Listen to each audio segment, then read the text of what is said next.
美军向亚太地区部署 F-35战斗机早已不是什么新闻，毕竟现在亚太地区是美国战略的重中之重。但美国之前在亚太地区部署的 F-35，要么是空军的 F-35A， 要么是海军陆战队的 F-35B。但美国的航母还从来没有部署过 F-35C 至亚太地区。美国空军的 F-35A 通常以临时部署的方式进驻冲绳加手纳基地，而海军陆战队的 F-35B 则是进驻日本本土的岩国基地，或者使用两栖攻击舰进行前沿部署。这里说来话长 ，F-35C 是整个 F-35项目中最为拖沓的一个，因为机翼面积增加太多，要满足弹射起飞要求，因而到目前为止的装备量是最少的。也就是说 ，F-35项目这个大坑，美国海军是被坑得最惨的。但这种情况可能马上就会改变。目前，美国第一支装备 F-35C 的海军陆战队第 VMFA-314 战斗机攻击中队计划部署至林肯号航空母舰上，并前往亚太执行任务。这是美国航母首次携带 F-35C 进入亚太。福布斯杂志评论称，优先派遣 F-35C 至亚太地区，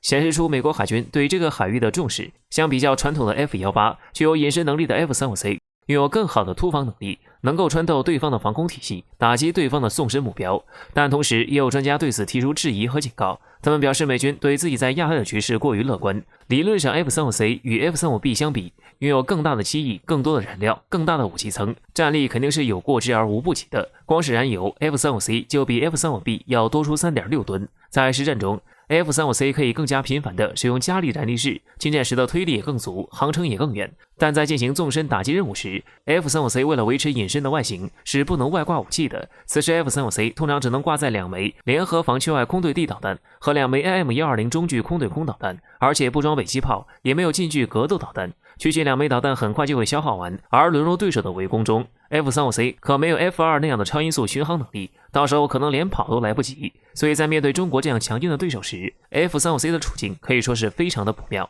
由于美国长期缺乏对等的对手，其空中力量长时间处在反游击作战中，加上空军一直把持了战场制空权的任务，使得很多海军和陆战队的飞行员接受空战训练的时间越来越少，飞行员更多的在练习空对地作战。他们还没有做好在西太平洋面对潮水般的先进战机进攻的心理准备。其实美国海军未尝不知道这些，只是被带进 F-35项目这个坑里太久了，一时没有办法脱出而已。美国海军已经宣布要脱离空军，自己独立研发适合自己的第6代制空战斗机，但远水是解不了近渴了。美国海军现在只能使用 F-18和少量 F-35C 来面对中国庞大的海空兵力了。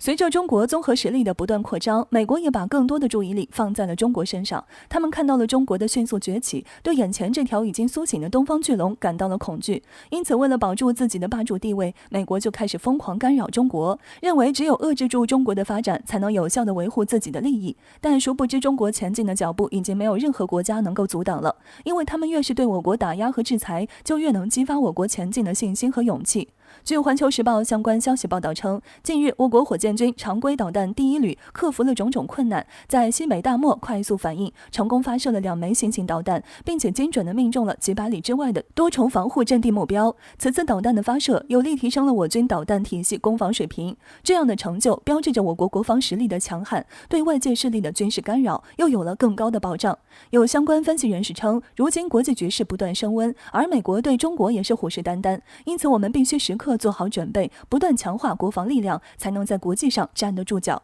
我们不但要强化我们的武器装备，而且还要不断更新装备，让美国以及西方国家对中国的军事力量感到恐惧。只有这样，我们才能安稳地发展其他领域，才能保证不受到美国的干扰。此次新型导弹的成功发射，就预示着我国在导弹领域又成功登上了一个新的阶层。此外，这次新型导弹的成功发射，对我国加快统一的局势也有了一定的推动。我国东部战区距离台海地区最近的距离只有250公里左右，而此次发射的新型导弹射程大概在900公里左右。所以说，如若真有武统台海地区的一天，或许这就是一项有力的武器。对此，有印度军事观察人士认为，中国前进的脚步太过迅速了，已经成功迈向了世界超级大国的途径。他们称，如今中国的发展势如破竹，已经没有什么能够阻挡中国了。也有人称，中国之所以发展得如此迅速，是因为他们有自己的计划，并一步一个脚印地再向前出发。的确如此，中国能有现在的成就，是中国人民辛辛苦苦用汗水换来的。如今的中国不再是以前的中国了，现在的时代也不是美国可以只手遮天的时代了。所以说，希望美国能够看清局势，如若要继续和中国作对，最终只会撞得头破血流。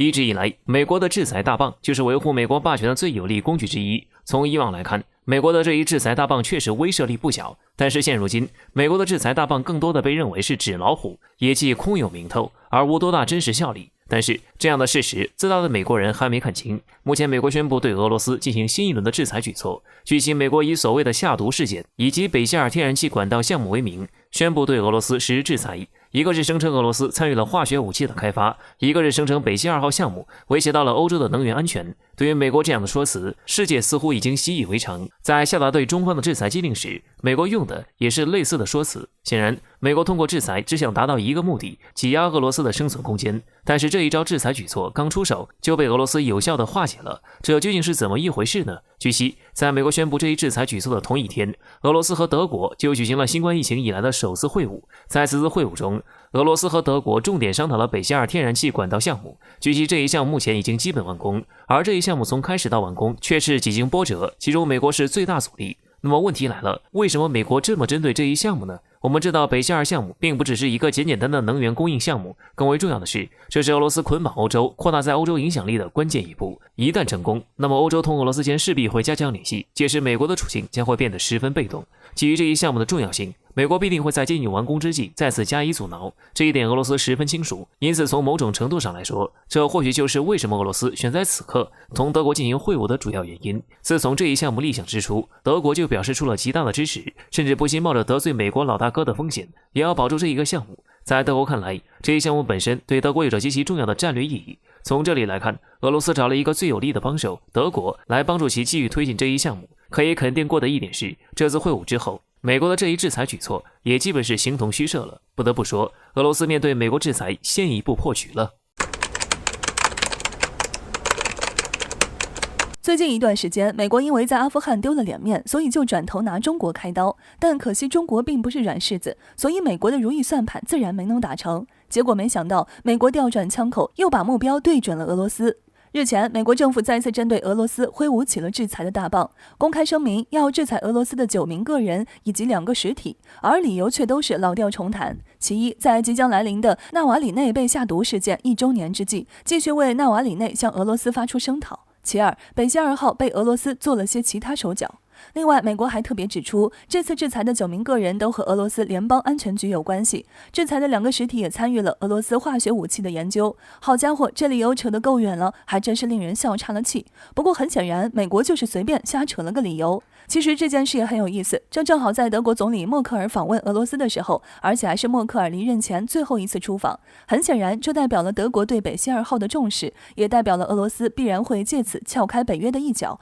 让美国无法继续依靠这个组织制约俄罗斯。从这2点来说，美国根本就是项庄舞剑，意在沛公，用纳瓦里内被下毒事件和北溪2号做引子，目的却是为了将枪口对准俄罗斯，用宣布制裁俄罗斯来宣泄自己的怒火。就像国人说的，美国如今是没招了，才只能用毫无作用的制裁针对俄罗斯。要知道，这些年美国制裁俄罗斯的次数没有上百次，也有90几次了。那么俄罗斯吃这一套吗？并不吃，但美国却依然只能用这招针对俄罗斯，因为美国根本就没有其他办法。美俄这么多年的对抗，让俄罗斯早就把能够受到美国影响的其他外物降到最低，所以美国就算想针对俄罗斯，却也没有办法。另外，其实这次制裁俄罗斯的事情也暴露了美国的致命弱点，那就是美国国力的衰落，以及在所有国家纷纷进步、寻求更高发展的时候，美国依然在原地踏步，甚至是退步，并且在拥有足够武力值的时候，美国只能是一戳就破的纸老虎。这从俄罗斯、从中国身上都能看出来。而有了中国，有了俄罗斯，在未来自然会有更多的国家不再受美国的掣肘。美国当年一手遮天的时代已经要落幕了。而最近俄罗斯驻美大使也回应了这件事，大致意思就是美国破坏了美俄共识，做事不考虑后果，对于国际社会毫无有益的作用。虽然不是很强势的反击，但俄罗斯可不是什么好脾气的。等普京腾出手，俄罗斯的反制裁自然就来了。